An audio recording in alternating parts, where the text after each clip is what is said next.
ಒಂದು ವಾರಕ್ಕೂ ಹೆಚ್ಚು ತವರಲ್ಲಿ ಇದ್ದವಳನ್ನು ತಾನೇ ಹೋಗಿ ಅವಳನ್ನು ಮನೆಗೆ ಕರೆತಂದಿದ್ದ ವೇದ.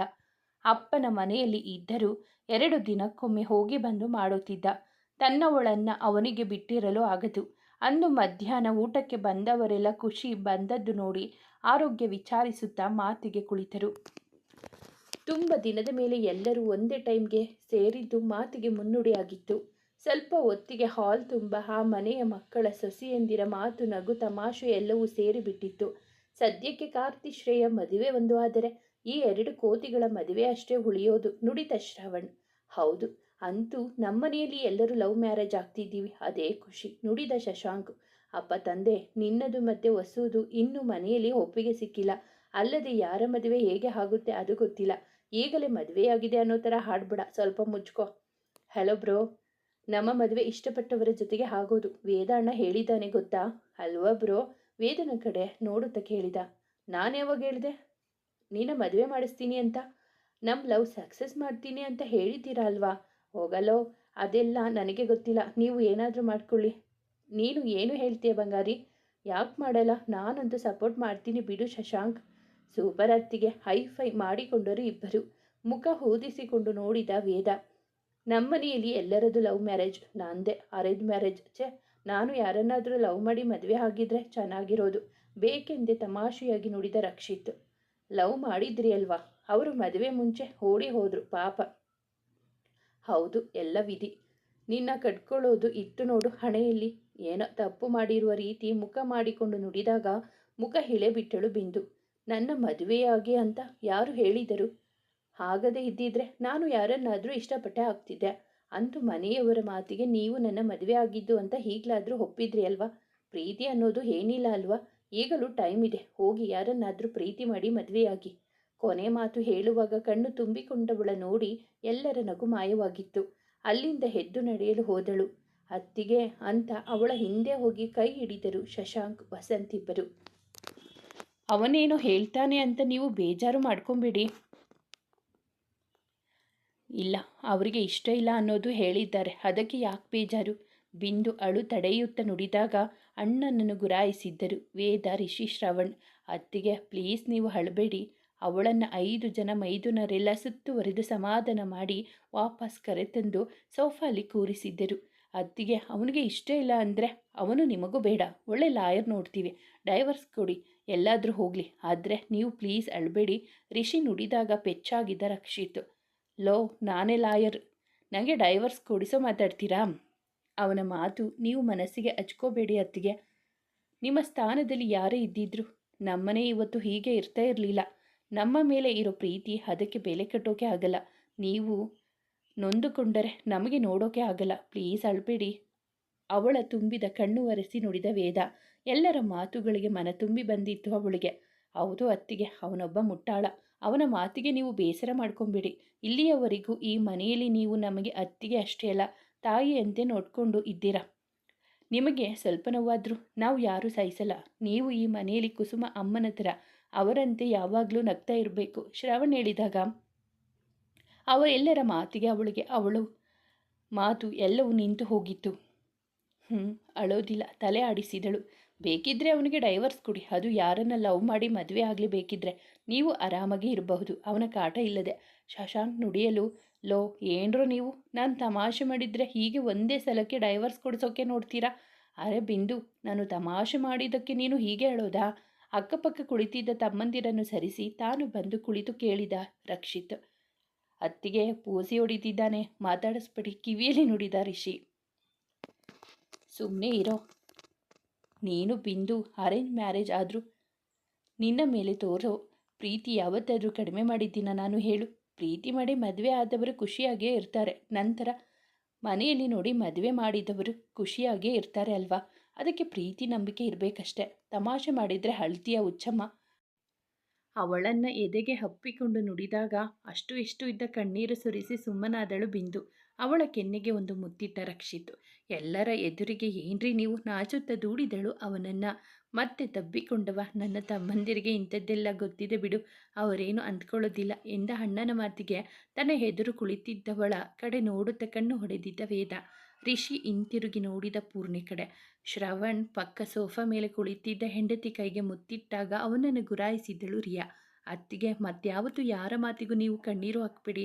ನಾವು ಕೆಲಸ ಮುಗಿಸಿ ಮನೆಗೆ ತಡವಾಗಿ ಬಂದ ಎಷ್ಟೋ ದಿನ ರಾತ್ರಿ ಕಾದಿದ್ದು ಊಟ ನೀಡಿದ್ದೀರಾ, ನೋವಲ್ಲಿ ಇದ್ದಾಗ ಸಮಾಧಾನ ಮಾಡಿದ್ದೀರಾ, ನಮ್ಮೆಲ್ಲರ ನಗು ನಲುವಿಗೆ ನೀವು ಜೊತೆಯಾಗಿದ್ದೀರಾ. ನೀವು ಅತ್ತರೆ ಅದು ನಮಗೆ ತುಂಬ ನೋವು ಕೊಡುತ್ತೆ. ಪ್ಲೀಸ್ ಅಳಬೇಡಿ. ಕುಳಿತವಳ ಅಕ್ಕಪಕ್ಕ ಕೆಳಗೆ ಕಾಲ ಬಳಿ ಕುಳಿತು ನೋಡಿದ ಮೈದುನರ ಮಾತಿಗೆ ಅವಳೇನು ಹೇಳೋದು ತಿಳಿಯದೆ ಸುಮ್ಮನೆ ತಲೆ ಆಡಿಸಿದಳಷ್ಟೆ.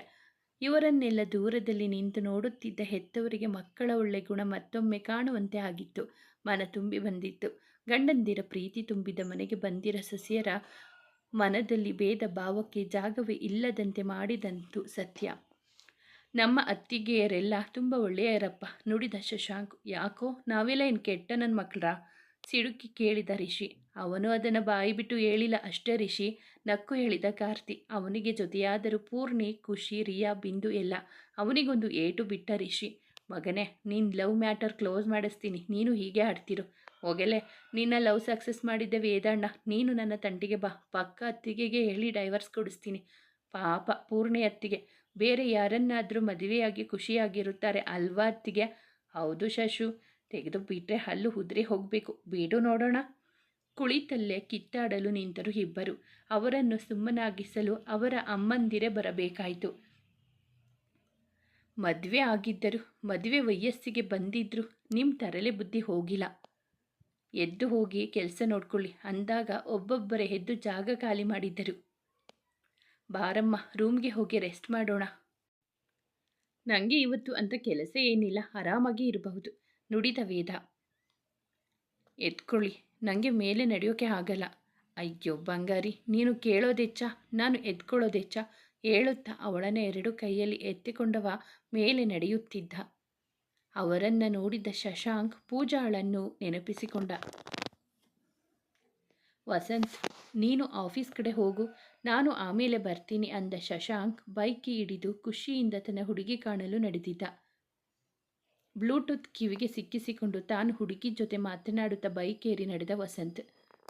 ತಮಾಷೆ ಮಾಡಿದರೆ ಅಳ್ತೀಯ ಲೂಸು ಅನ್ನುತ್ತಾ ಬಿಂದು ಜೊತೆ ಹೊರಗೆ ಹೆಜ್ಜೆ ಹಾಕಿದ ರಕ್ಷಿತ್.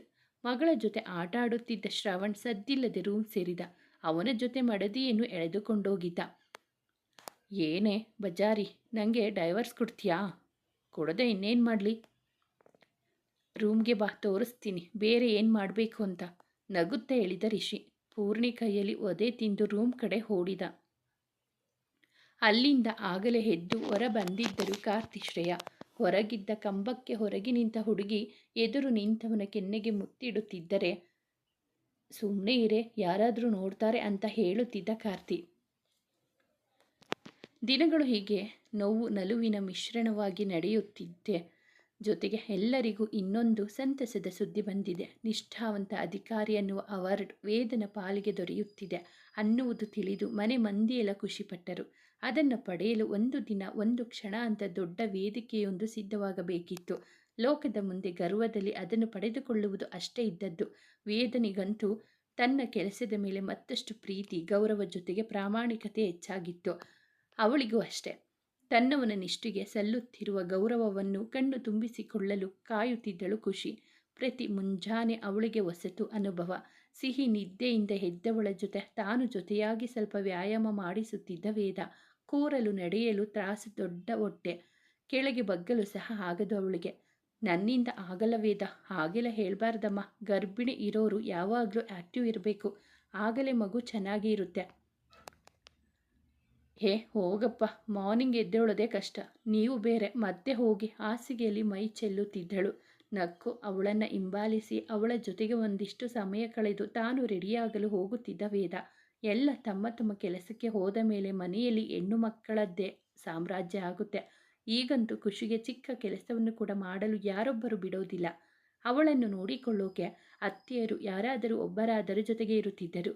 ಸ್ವಲ್ಪ ದಪ್ಪ ಆಗಿರುವ ಖುಷಿ ಕೈಕಾಲುಗಳು ಎಲ್ಲ ಕೊಂಚ ಬಾತುಕೊಂಡಂತೆ ಆದರೂ ಈ ಸಮಯದಲ್ಲಿ ಅದೆಲ್ಲ ಸಹಜ ಎಂದು ಸುಮ್ಮನಾಗಿದ್ದಳು. ತಮ್ಮ ಸಂಸ್ಥೆಯ ಕೆಲಸ, ಅದರ ಲೆಕ್ಕ ಎಲ್ಲವೂ ಖುಷಿ, ಬಿಂದು, ಪೂರ್ಣಿ, ರಿಯಾ ನಾಲ್ವರ ಜವಾಬ್ದಾರಿಯಾಗಿತ್ತು. ಇನ್ನು ಅಲ್ಲೇ ಇರುವ ಪೂಜಾ ಶಶಾಂಕ್ ಸಹವಾಸದಿಂದ ಎಲ್ಲವನ್ನು ಕಲಿತುಕೊಂಡಿದ್ದಳು. ಈಗ ಚಿಕ್ಕ ಪುಟ್ಟ ಏನೇ ಕೆಲಸ ಇದ್ದರೂ ಅವಳೇ ನೋಡಿಕೊಳ್ಳುತ್ತಿದ್ದಳು. ಅಂದು ಮಧ್ಯಾಹ್ನ ಸಮಯ. ಕುಳಿತು ಕುಳಿತು ಸಾಕಾಗಿ ರೂಮ್ ತುಂಬ ಓಡಾಡಿದ ಖುಷಿ ಬಾಲ್ಕನಿಯಲ್ಲಿ ನಿಂತು ರಸ್ತೆ ಕಡೆ ಎಷ್ಟೇ ಕಣ್ಣಾಡಿಸಿದರೂ ಬೇಸರ ಹೋಗುತ್ತಿಲ್ಲ. ಮನೆಯವರು ಎಲ್ಲ ಊಟ ಮುಗಿಸಿ ಮಧ್ಯಾಹ್ನದ ಚಿಕ್ಕ ಸವಿ ನಿದ್ದೆಯಲ್ಲಿದ್ದಾರೆ. ನಿದ್ದೆಯು ಬರದೆ ಇದ್ದಾಗ ವೇದನಿಗೆ ಕಾಲ್ ಮಾಡಿದಳು. ಬ್ಯುಸಿ ಇದ್ದ ಕಾರಣ ಮೆಸೇಜ್ ಒಂದು ಹಾಕಿದ. ಓಕೆ ಅಂದವಳೆ ಸ್ಟಡಿ ರೂಮ್ ಕಡೆ ಹೋದಳು. ವೇದ ಜೋಡಿಸಿ ಇಟ್ಟಿದ್ದ ಪುಸ್ತಕಗಳಲ್ಲಿ ಸೆಲ್ಫ್ ಕಡೆ ಹೋಗಿ ಆರಿಸಿ ಆರಿಸಿ ಒಂದೆರಡು ಪುಸ್ತಕ ತೆಗೆದುಕೊಂಡಳು. ಮಿಸ್ಸಾಗಿ ಕೈಯಲ್ಲಿದ್ದ ಪುಸ್ತಕ ಜೊತೆ ಅಲ್ಲಿದ್ದ ಫೈಲ್ಗಳೆಲ್ಲ ಕೆಳಗೆ ಬಿದ್ದವು. ಕೈ ನುಸುಳಿ ಛೆ ಅನ್ನುತ್ತಾ ಟೇಬಲ್ ಮೇಲೆ ಬಿದ್ದಿದ್ದ ಫೈಲ್ಗಳನ್ನೆಲ್ಲ ಕೆಳಗೆ ಬಿದ್ದಿದ್ದ ಪೇಪರ್ ಎಲ್ಲವನ್ನು ಮಿಕ್ಸ್ ಮಾಡಿ ಅಲ್ಲೇ ಒಂದು ಕಡೆ ಇಟ್ಟು ಬಿಟ್ಟಳು. ಅದು ಯಾವುದು ಏನು ಒಂದು ನೋಡಲಿಲ್ಲ. ನೋಡುವ ಗೋಜಿಗೂ ಹೋಗಲಿಲ್ಲ. ಅವಳಿಗೆ ತಿಳಿದಿದೆ ಇದೆಲ್ಲ ಕೇಸ್ ಬಗ್ಗೆ ಇರುವ ಅವಳ ಗಂಡನ ಫೈಲ್ಗಳು ಎಂದು. ಒಂದು ಬುಕ್ಸ್ ಅರ್ಧ ಓದಿ ಮುಗಿಸಿ ಮೇಲಿದ್ದಾಗ ಸಂಜೆಯಾಗಿತ್ತು. ಒಬ್ಬೊಬ್ಬರೇ ಮನೆಗೆ ಬಂದರು. ಅಡುಗೆ ಮಾತು ಅನ್ನುತ್ತಾ ಸಮಯ ಸರಿದು ರಾತ್ರಿ ಸಮೀಪಿಸಿತು. ಯಾವುದೋ ಕೇಸಲ್ಲಿ ಬ್ಯುಸಿಯಾಗಿದ್ದ ವೇದ ರಾತ್ರಿ ಸ್ವಲ್ಪ ತಡವಾಗಿಯೇ ಮನೆಗೆ ಬಂದಿದ್ದು. ತನಗಾಗಿ ಕಾದು ಕುಳಿತವಳ ಜೊತೆ ಕುಳಿತು ಊಟ ಮಾಡಿ ಮುಗಿಸಿದ. ಮಧ್ಯರಾತ್ರಿ ಆದರೂ ಅವನ ಕೆಲಸ ಇನ್ನೂ ಮುಗಿದಿಲ್ಲ. ಹಾಸಿಗೆಯಲ್ಲಿ ಮಲಗಿದ್ದವಳ ಪಕ್ಕ ಕುಳಿತು ಅವಳ ತಲೆ ಸವರುತ್ತಾ ಲ್ಯಾಪ್ಟಾಪ್ನಲ್ಲಿ ತನ್ನ ಕೆಲಸದಲ್ಲಿ ಮುಳುಗಿದ್ದವ. ಲೈಟ್ ಆಫ್ ಮಾಡಿ ಮಲ್ಕೊಳ್ಳಿ ವೇದ. ಮಲಗಿದ್ದವಳಿಗೆ ಉರಿಯುತ್ತಿರುವ ದೀಪ ತೊಂದರೆ ಕೊಟ್ಟಿದೆ. ಓಕೆಮ್ಮ ಅನ್ನುತ್ತಾ ಲ್ಯಾಪ್ಟಾಪ್ ಎತ್ತಿಟ್ಟು ಪಕ್ಕ ಹುರುಳಿದವನ ಎದೆಗೆ ಮುಖವಿಟ್ಟಳು ಖುಷಿ. ಬಂಗಾರಿ. ಹಾಂ, ನಿಂಗೆ ತುಂಬ ಸುಸ್ತಾಗಿತ್ತೇನೋ ಅಲ್ವಾ? ಹಾಂ ವೇದ, ಬಟ್ ಆದರೂ ಇದೊಂಥರ ಫೀಲಿಂಗ್ಸ್ ಚೆನ್ನಾಗಿದೆ. ಇನ್ನಷ್ಟು ಅಪ್ಪಿದಳು ಅವನನ್ನು. ಅವಳ ಹೊಟ್ಟೆಯಂತೂ ಅವರಿಬ್ಬರ ಮಧ್ಯೆ ತನ್ನ ಜಾಗ ಪಡೆದಿತ್ತು. ಎಂದಿನಂತೆ ತನ್ನ ಕಾಯಕಕ್ಕೆ ಹೊರಟು ನಿಂತವನಿಗೆ ವಿಪರೀತ ಟೆನ್ಷನ್. ಇಂಪಾರ್ಟೆಂಟ್ ಕೇಸ್ ಮೇಲೆ ಆಚೆ ಹೋಗಬೇಕಿದೆ. ಜೋಡಿಸಿಟ್ಟ ಅದರ ಡಾಕ್ಯುಮೆಂಟ್ಸ್ ರೆಡಿ ಮಾಡಿ ಇಟ್ಟಿರೋ ಫೈಲ್ ಯಾವುದು ಕಾಣಿಸ್ತಾ ಇಲ್ಲ. ಟೈಮ್ ಹೆಚ್ಚಾದಷ್ಟು ಅವನ ಕೋಪ ಹೆಚ್ಚಾಗಿ ತಾಳ್ಮೆ ಕೆಡುತ್ತಿದೆ. ಸ್ಟಡಿ ರೂಮ್ನಲ್ಲಿ ಸೆಲ್ಫ್ನಲ್ಲಿದ್ದ ಅಷ್ಟು ಪುಸ್ತಕ ಪೇಪರ್ಸ್ ಎಲ್ಲ ನೆಲದ ಪಾಲಾಗಿದೆ. ಅವನು ಹುಡುಕುತ್ತಿರುವ ರೀತಿಗೆ ನೋಡಿ ನೋಡಿ ಕೆಳಗೆ ಬಿಸಾಕುತ್ತಿರುವ ಅವನಿಗೆ ಹೆಚ್ಚಾಗಿತ್ತು ಕೆಲಸದ ಒತ್ತಡ. ಎಲ್ಲ ನೋಡಿ ಸ್ಟಡಿ ಟೇಬಲ್ನಲ್ಲಿ ಹುಡುಕುವಾಗ ನಿಧಾನಕ್ಕೆ ನಡೆದು ಬಂದಳು ಖುಷಿ. ಏನಾಯಿತು? ಏನು ಹುಡುಕ್ತಾ ಇದ್ದೀರಾ? ಫೈಲ್ ಕಾಣಿಸ್ತಾ ಇಲ್ಲ. ಅಲ್ಲೇ ಎಲ್ಲೋ ಇರುತ್ತೆ, ಸರಿಯಾಗಿ ನೋಡಿ. ಎಲ್ಲ ಕಡೆ ನೋಡಿದ್ದು ಕಾಣಿಸ್ತಾ ಇಲ್ಲ. ಹುಡುಕಿ ಹುಡುಕಿ ಸಾಕಾಯಿತು. ಸ್ಟೇಷನ್ನಲ್ಲಿ ಇಟ್ಟರೆ ಮಿಸ್ ಆಗುತ್ತೆ ಅಂತ ಮನೆಯಲ್ಲಿ ಇದ್ದರು. ಇಲ್ಲಿ ಕೂಡ ಅದೇ ಆಯಿತು. ಲೇಟ್ ಬೇರೆ ಆಗ್ತಿದೆ. ಸಿಡುಕಿದ. ಯಾವ ಕಲರ್ ಹೇಳಿ, ನಾನು ಹುಡುಕ್ತೀನಿ. Black colour. ಸ್ಟಡಿ ರೂಮ್ನಲ್ಲಿ ಇಟ್ಟಿದ್ದ ನೆನಪು ಹೇಳುತ್ತಾ ಮತ್ತೆ ಅಲ್ಲೇ ಹೋಗಿ ನೋಡುತ್ತಿದ್ದ. ನೆನಪಿಸಿಕೊಂಡಳು ಖುಷಿ. ನಿನ್ನೆ ತಾನು ಬೀಳಿಸಿ ಒಂದೆರಡು ಫೈಲ್ ಮಿಕ್ಸ್ ಮಾಡಿ ಎತ್ತಿಟ್ಟಿದ್ದು ನೆನಪಾಗಿದೆ. ಅದನ್ನು ತೆಗೆದುಕೊಂಡು ನೋಡುತ್ತಾ ಕೊಲೆ ಕೇಸ್ಗೆ ಸಂಬಂಧಪಟ್ಟಿದ್ದ ಅಂದಾಗ ಅವಳಿರುವಲ್ಲಿಗೆ ಬಂದ ವೇದ. ಹೌದು ಅಂದವ ಅವಳ ಕೈಯಲ್ಲಿದ್ದ 2 ಫೈಲ್ ಹಿಡಿದು ಅದಲು ಬದಲಾಗಿ ಉಲ್ಟ ಪಲ್ಟವಾಗಿದ್ದ ಫೈಲ್ ಪೇಪರ್ಸ್ ಎಲ್ಲ ನೋಡಿ ಇನ್ನಷ್ಟು ಸಿಟ್ಟಾಗಿ ಬಿಟ್ಟ. ಯಾರು ಇದು ಹೀಗೆ ಮಾಡಿದ್ದು? ಕೋಪದಲ್ಲೇ ಕೇಳಿದ. ನಾನೇ. ನಿನ್ನೆ ಮಿಸ್ಸಾಗಿ ಕೆಳಗೆ ಬಿದ್ದೋಯ್ತು, ಸಾರಿ. ಸ್ವಲ್ಪ ಆದರೂ ಸೀರಿಯಸ್ನೆಸ್ ಇದೆಯಾ ನಿಂಗೆ? ಎಷ್ಟು ಇಂಪಾರ್ಟೆಂಟ್ ಫೈಲ್ ಗೊತ್ತಾ ಇದು? ಹೀಗೆ ತಿಪ್ಪಿಗೆ ಎಸೆಯೋ ಥರ ಇಟ್ಟಿದ್ದೀಯಾ? ಇಷ್ಟೊತ್ತು ಇದನ್ನೇ ಹುಡುಕ್ತಾ ಕೂತ್ಕೊಂಡೆ. ನನ್ನ ಟೈಮ್ ವೇಸ್ಟ್ ಮಾಡ್ಕೊಂಡಿದ್ದು. ನಿಂಗೆ ಹೇಳ್ತಿದ್ದೀನಿ ನೋಡು, ನನಗೆ ಬುದ್ಧಿ ಇಲ್ಲ. ಬೇಡದೆ ಸೇರಿದ ಬೇರೆ ಹಾಳೆಗಳನ್ನೆಲ್ಲ ತೆಗೆದು ಕೆಳಗೆ ಬಿಸಾಕಿ ಸ್ವಲ್ಪ ಆದರೂ ಗೊತ್ತಾಗೋದು ಬೇಡವ ನಿನಗೆ? ಇದನ್ನು ನಾನು ಮತ್ತೆ ಜೋಡಿಸಿಕೊಳ್ಳಬೇಕು ಅನ್ನುತ್ತಾ ಅದನ್ನು ಹಿಡಿದು ಟೇಬಲ್ ಮೇಲೆ ಇಟ್ಟು ಜೋಡಿಸಿ ಇಟ್ಟುಕೊಳ್ಳುತ್ತಿದ್ದ. ತಾನು ಮಾಡಿದ್ದು ತಪ್ಪೆ. ಅವನ ಕೋಪ ನ್ಯಾಯವಾದುದ್ದೇ. ಮತ್ತೆ ಮಾತನಾಡಲಿಲ್ಲ ಖುಷಿ. ಕೆಳಗೆ ರೂಮ್ ತುಂಬ ಹರಡಿದ್ದ ಪೇಪರ್ಸ್ ಎಲ್ಲವನ್ನು ನೋಡಿ ಅದನ್ನೆಲ್ಲ ತೆಗೆದು ಇಡಲು ನಿಧಾನಕ್ಕೆ ಬಗ್ಗಿ ಕೈ ಚಾಚಿದಳು. ದೊಡ್ಡದಾದ ಹೊಟ್ಟೆ, ಅಷ್ಟು ಸುಲಭಕ್ಕೆ ಬಗ್ಗಲು ಆಗಲಿಲ್ಲ. ಆದರೂ ಬಿಡದೆ ಒಂದೊಂದೇ ಆರಿಸಿ ಒಂದಿಷ್ಟು ತೆಗೆದಳು. ಮತ್ತೆ ಆಗಲಿಲ್ಲ. ಕೈಯೂರಿ ನೆಲಕ್ಕೆ ಕೂರಲು ಹೋದವಳ ಕಡೆಗೆ ಹೋಗಿದ್ದು ಫೈಲ್ ಒಳಗೆ ಇಷ್ಟೊತ್ತು ತಲೆ ಒದಗಿಸಿದವನ ಗಮನ. ಅವಳ ಪೆಚ್ಚಾದ ಮುಖ ನೋಡಿ ಅವನ ಕೋಪವೆಲ್ಲ ಇಳಿದು ಹೋಗಿತ್ತು. ಅಲ್ಲೇ ಬಿಟ್ಟ ಕೈಯಲ್ಲಿ ಹಿಡಿದಿದ್ದ ಫೈಲನ್ನು ಅವಳ ಮುಂದೆ ಬಂದು ಮಂಡಿಕಾಲಿನಲ್ಲಿ ಕುಳಿತ ವೇದ. ಎದ್ದೇಳಮ್ಮ, ಇದೇನು ಹೀಗೆ ಕೂತ್ಕೊಂಡು ಹೇಳಿದ.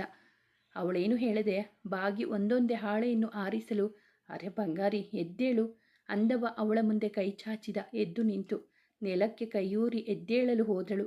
ಇರು ಅಂದವ ಅವಳನ್ನು ಕುಳಿತಿದ್ದ ಜಾಗದಿಂದಲೇ ಮೇಲೆತ್ತಿಕೊಂಡಿದ್ದ. ಸಾರಿ ಅನ್ನುತ್ತಾ ಹಾಸಿಗೆ ಮೇಲೆ ಕೂರಿಸಲು, ನನ್ನದೇ ತಪ್ಪು. ಕೆಳಗೆ ಬಿದ್ದ ಪೇಪರ್ ಸರಿಯಾಗಿ ನೋಡದೆ ಹಾಗೆ ಬಾಚಿ ತೆಗೆದು ನಿಮಗೆ ಲೇಟ್ ಮಾಡಿದೆ. ಸಾರಿ ವೇದ.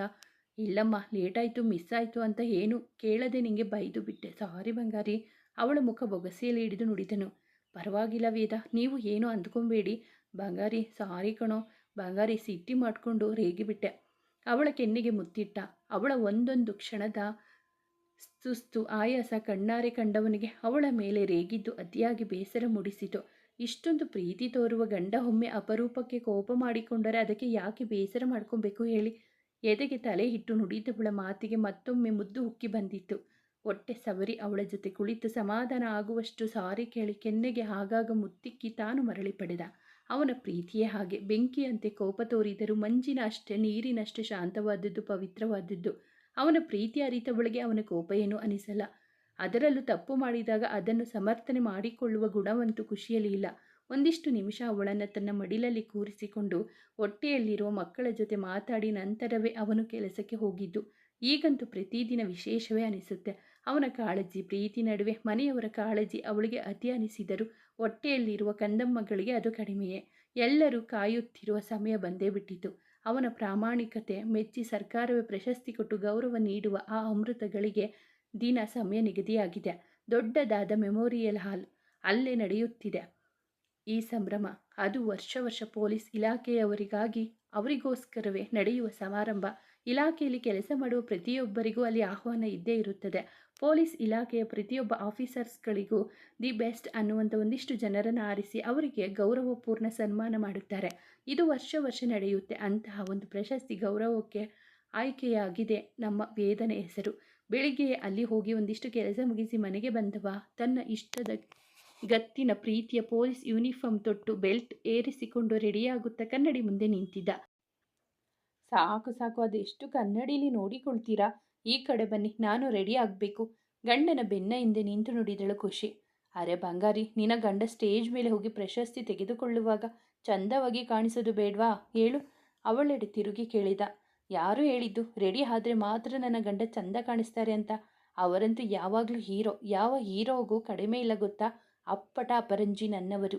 ಅವನ ಕೆನ್ನೆಗೆ ಮುತ್ತಿಟ್ಟು ನುಡಿದಾಗ, ಆಹಾ, ಕೇಳದೆ ಸಿಕ್ಕ ಹುಡುಗರೆ 100 ಉಡುಗೊರೆಗೆ ಸಮ ಕಣೋ.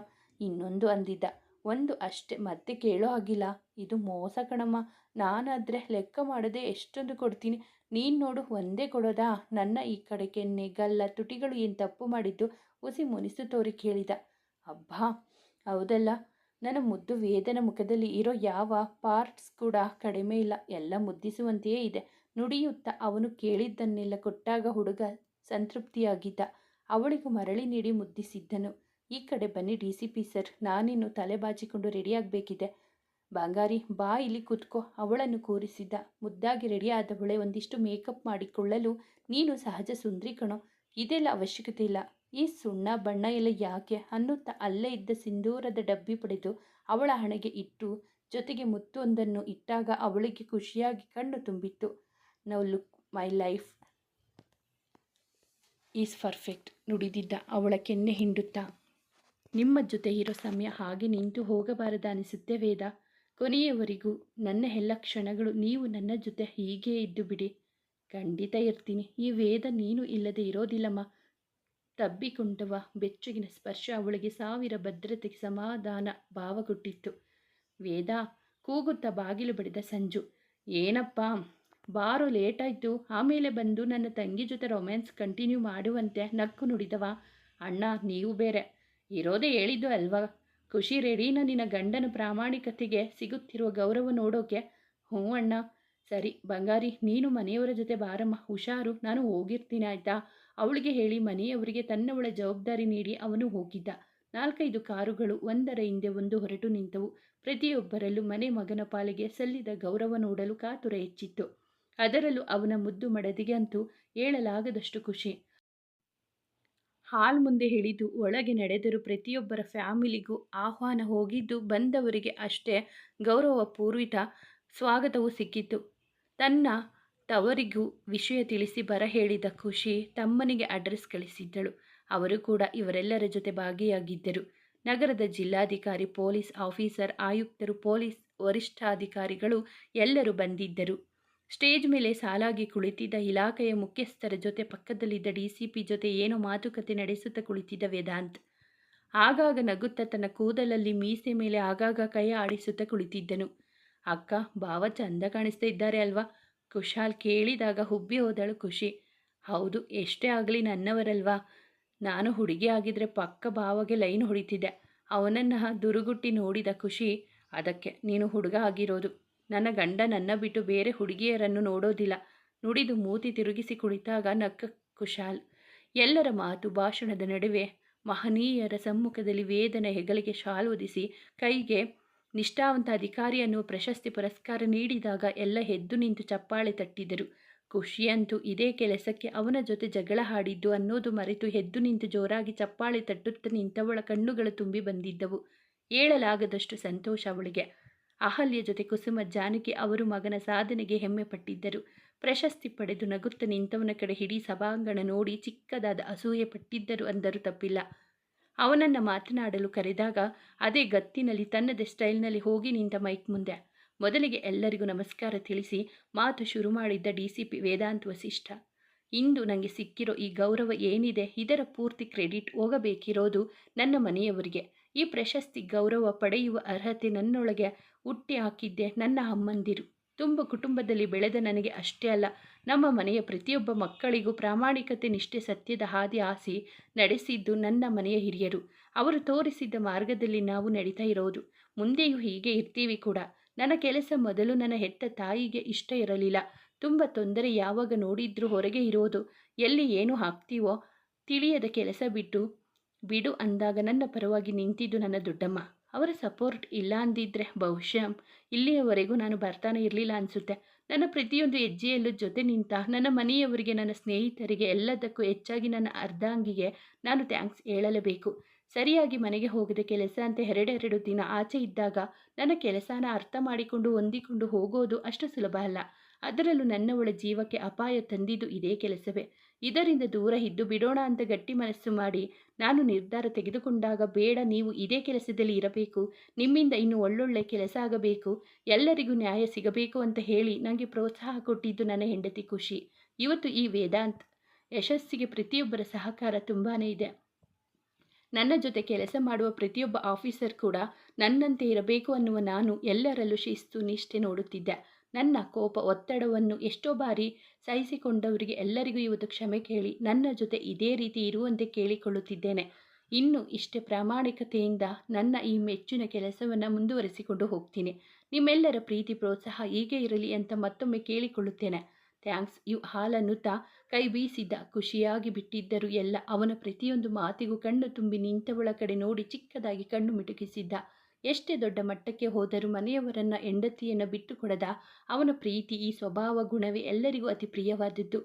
ಅಲ್ಲಿ ನೆರೆದಿದ್ದ ತನ್ನ ಗೆಳೆಯರಿಗೆ, ಆತ್ಮೀಯರಿಗೆ ಎಲ್ಲರಿಗೂ ಫ್ಯಾಮಿಲಿಯನ್ನು, ಹೆಂಡತಿಯನ್ನು ಪರಿಚಯ ಮಾಡಿಸಿಕೊಟ್ಟ ವೇದಾಂತ್. ಅವನಿಗೆ ಶುಭಾಶಯ ತಿಳಿಸಲು ಬಂದವರ ಜೊತೆ, ಅವನ ಸಹೋದ್ಯೋಗಿಗಳ ಜೊತೆ ಮಾತಿನಲ್ಲಿ ಬ್ಯುಸಿಯಾಗಿ ಬಿಟ್ಟವ. ಮನೆಯವರೆಲ್ಲ ಅವನು ಗಳಿಸಿರುವ ಪ್ರೀತಿಗೆ, ಒಳ್ಳೆಯ ಹೆಸರಿಗೆ ಮನದಲ್ಲೇ ಖುಷಿಪಟ್ಟು ಮೆಚ್ಚುಗೆ ವ್ಯಕ್ತಪಡಿಸಿದರು. ಎಲ್ಲ ಊಟ ಮುಗಿಸಿ ಹೋಗುವಾಗ ಕತ್ತಲು ಆವರಿಸಿತ್ತು. ದಾರಿ ಉದ್ದಕ್ಕೂ ಅವನ ಬಗ್ಗೆಯೇ ಮಾತು, ಅವನ ಕುರಿತ ಚರ್ಚೆ. ಅವನಿಗೆ ಅವರಿಗೆಲ್ಲ ಅದೆಷ್ಟೇ ಖುಷಿಯಾದರೂ ತೋರಿಸಿಕೊಳ್ಳಲಿಲ್ಲ. ತನ್ನ ಇಷ್ಟು ದಿನದ ಕೆಲಸದಲ್ಲಿ ಅವನು ತೋರಿದ ಶ್ರದ್ಧೆ, ಭಕ್ತಿಯೇ ಇವತ್ತು ಇಲ್ಲಿಯವರೆಗೂ ತಂದು ನಿಲ್ಲಿಸಿರೋದು. ಭುಜಕ್ಕೆ ತಲೆಯಿಟ್ಟು ಮಲಗಿದವಳ ಮುಖದಲ್ಲಿ ಇರೋದು ಹೆಮ್ಮೆಯ ನಗು. ತನ್ನವನ ಮೇಲೆ ಮೂಡಿದೆ ಮತ್ತಷ್ಟು ಗೌರವ, ಪ್ರೀತಿ. ಅವನ ನಡೆಗೆ ಎಲ್ಲವೂ ಈಗ ದುಪ್ಪಟ್ಟು ಬದಲಾಗಿದೆ. ಮನೆ ಸೇರಿದವನು ಬಾಗಿಲಲ್ಲಿ ನಿಲ್ಲಿಸಿ ಆರತಿ ಮಾಡಿ ದೃಷ್ಟಿ ತೆಗೆದ ನಂತರವೇ ಒಳ ಬರಲು ಬಿಟ್ಟಿದ್ದು. ಮನೆಯವರ ಗೌರವ, ಮರ್ಯಾದೆ ಹೆಚ್ಚಿಸಿದ ಮಗನ ಮೇಲೆ ಮತ್ತಷ್ಟು ಹೆಚ್ಚಾಗಿದೆ ಪ್ರೀತಿ. ಅಪ್ಪ ಅಮ್ಮಂದಿರು, ಅಜ್ಜಿ ಅಜ್ಜ ಎಲ್ಲರ ಕಾಲಿಗೆ ಬಿದ್ದವನನ್ನು ನಿಲ್ಲಿಸಿ ಪ್ರೀತಿಯ ಅಪ್ಪುಗೆ ನೀಡಿದರೆಲ್ಲ. ಗೆಳೆಯರು, ಅಣ್ಣ ತಮ್ಮಂದಿರೆಲ್ಲ ತಬ್ಬಿ ಮನಸಾರೆ ವಿಶ್ವಾಸ ತಿಳಿಸಿದರು ಅವನಿಗೆ. ಬಾಲ್ಕನಿಯಲ್ಲಿ ನಿಂತು ಫೋನಲ್ಲಿ ಮಾತನಾಡುತ್ತಿದ್ದ ವೇದ. ಹಿಂದಿನಿಂದ ಬಂದು ಅಪ್ಪಿಕೊಂಡಳು ಖುಷಿ. ಮಾತು ಮುಗಿಸಿ ಅವಳ ಕಡೆ ನೋಡಲು, ಇವತ್ತು ತುಂಬ ಖುಷಿಯಾಗ್ತಿದೆ ವೇದ. ಬುದ್ಧಿಗೇಡಿ ಥರ ನಿಮಗೆ ಆ ಕೆಲಸ ಬಿಡಿ ಅಂತ ಹೇಳಿ ಜಗಳ ಮಾಡಿಕೊಂಡು ಅದೆಷ್ಟು ದೊಡ್ಡ ತಪ್ಪು ಮಾಡಿದೆ ನಾನು ಅಂತ ಈಗ ಗೊತ್ತಾಯಿತು. ನಿಜವಾಗಲೂ ನಿಮ್ಮಂಥ ಸಿನ್ಸಿಯರ್ ಆಫೀಸರ್, ಒಳ್ಳೆ ವ್ಯಕ್ತಿತ್ವದ ಮನಸ್ಸಿರೋ ನೀವು ನನ್ನ ಗಂಡನಾಗಿ ಸಿಕ್ಕಿದ್ದು ನನ್ನ ಪುಣ್ಯ. ರಿಯಲಿ ಸಾರಿ ವೇದ. ಮತ್ತು ಯಾವತ್ತೂ ನಿಮ್ಮ ಪ್ರೀತಿ ಬಗ್ಗೆ, ನಿಮ್ಮ ಕೆಲಸದ ಬಗ್ಗೆ ಏನೊಂದು ಮಾತನಾಡಲ್ಲ. ಎದೆಗೆ ತಲೆ ಇಟ್ಟು ಅಳುತ್ತಾ ನುಡಿದಳು. ಏ ಬಂಗಾರಿ, ನೀನು ಹೀಗೆಲ್ಲ ಮಾತಾಡಿ ಹತ್ತರೆ ನನಗೆ ತುಂಬ ಸಂಕಟವಾಗುತ್ತಮ್ಮ. ಅವಳ ತಲೆ ಮೇಲೆ ಕೈ ಆಡಿಸುತ್ತಾ ಇದ್ದವನಿಗೆ ಅವಳ ಚಿಕ್ಕ ನೋವು ಸಹಿಸಲಾಗದು. ಸಾರಿ. ತಲೆ ಎತ್ತಿ ಅವನ ಮುಖ ನೋಡುತ್ತಾ ಮತ್ತೆ ಹೇಳಲು, ಬಿಡೋ ಬಂಗಾರಿ, ಎಷ್ಟು ಸಾರಿ ಕೇಳ್ತೀಯ? ಅದರ ಬದಲು ಕೆನ್ನೆಗೆ ಏನಾದರೂ ಕೊಟ್ಟಿದ್ದರೆ ಚೆನ್ನಾಗಿತ್ತು. ಕಣ್ಣು ಮಿಟುಕಿಸಿ ನುಡಿದ ಅವಳ ಬೇಸರ ಕಳೆಯಲು. ನಾನು ಸೀರಿಯಸ್ ಆಗಿ ಮಾತಾಡ್ತಾ ಇದ್ದೀನಿ, ನೀವು ಇದರಲ್ಲೂ ಹೋಗಿ ಮುಖ ಊದಿಸಿದಳು. ಹೇ ಬಂಗಾರಿ ಕೇಳಮ್ಮ ಇಲ್ಲಿ, ನಡೆದಿದ್ದು ಎಲ್ಲ ನೆನಪಿಸಿಕೊಂಡು ಮತ್ತೆ ಬೇಸರ ಮಾಡ್ಕೊಂಬೇಡ. ಅದರಿಂದ ಏನೂ ಸಿಗಲ್ಲ, ಮರೆತು ಬಿಡು. ಇನ್ನು ಜೀವನದಲ್ಲಿ ಸಿಹಿ ನೆನಪಿಗೆ ಅಷ್ಟೇ ಜಾಗ ತಿಳಿಯುತ್ತಾ ಹಗುರವಾಗಿ ಹಣೆಗೆ ಮುತ್ತಿಟ್ಟು ನುಡಿದ. ನೀವು ತುಂಬ ಒಳ್ಳೆಯವರು ವೇದ. ನನ್ನಿಂದ ನಿಮಗೆ ಎಷ್ಟೇ ಬೇಸರ ನೋವು ಆಗಿದ್ದರೂ ಎಲ್ಲ ಮರೆತು ನಾನೇ ಕಳೆದು ಹೋಗುವಷ್ಟು ಪ್ರೀತಿ ಕೊಡ್ತೀರಾ. ಆ ದೇವರಿಗೆ ಯಾವ ಜನ್ಮದಲ್ಲಿ ಒಂದು ಹೂವು ಹೆಚ್ಚಿಗೆ ಇಟ್ಟಿದನೋ ನೀವು ನನ್ನ ಬಾಳಿಗೆ ಸಿಕ್ಕಿದ್ದೀರಾ. ಬಂಗಾರಿ ಏನು ಗೊತ್ತಾ, ಒಬ್ಬರಿಗೆ ಒಂದೇ ಸಲ ಪ್ರೀತಿ ಆಗುತ್ತೆ ಅಂತ ಹೇಳ್ತಾರೆ. ಅದೆಷ್ಟು ಸತ್ಯ ನನಗೆ ಗೊತ್ತಿಲ್ಲ. ನಿನ್ನ ನೋಡುವ ಪ್ರತಿ ಕ್ಷಣ ನನಗೆ ಹೊಸದಾಗಿ ಪ್ರೀತಿ ಆಗುತ್ತೆ. ಮನಸ್ಸು ನಿನ್ನ ಹೆಸರನ್ನೇ ಕನವರಿಸುತ್ತೆ. ಲವ್ ಯು ಕಣೆ. ಮತ್ತೆ ಯಾವತ್ತೂ ನೀನು ಹೀಗೆಲ್ಲ ನೊಂದ್ಕೊಂಬೇಡ. Love you. ನನ್ನ ಮುದ್ದು ವೇದ. ಅಪ್ಪಿಕೊಂಡವಳ ಕೈಯಲ್ಲಿ ಕೈ ಬೆಸೆದು ನಿಂತಿದ್ದ ಇಬ್ಬರಲ್ಲೂ ಪ್ರೀತಿ ಕಡಿಮೆ ಏನಿಲ್ಲ, ಮುಂದುವರಿಯುವುದು. ಸ್ನೇಹಿತರೆ, ಈ ಕತೆ ನಿಮಗೆ ಇಷ್ಟವಾಗಿದ್ದರೆ ದಯವಿಟ್ಟು ಒಂದು ಲೈಕ್ ಮಾಡಿ, ನಮ್ಮ ಚಾನಲನ್ನು ಸಬ್ಸ್ಕ್ರೈಬ್ ಆಗಿ ಪಕ್ಕದಲ್ಲಿರುವ ಬೆಲ್ ಬಟನ್ ಕ್ಲಿಕ್ ಮಾಡಿ, ನಿಮ್ಮ ಫ್ರೆಂಡ್ಸ್ ಆ್ಯಂಡ್ ಫ್ಯಾಮಿಲಿಗೆ ಈ ಕಥೆಯನ್ನು ಶೇರ್ ಮಾಡಿ. ನಿಮ್ಮ ಅನಿಸಿಕೆ ಅಭಿಪ್ರಾಯವನ್ನು ಕಮೆಂಟಲ್ಲಿ ತಿಳಿಸಿ. ಕಥೆಯನ್ನು ಕೇಳಿದ್ದಕ್ಕಾಗಿ ಧನ್ಯವಾದಗಳು.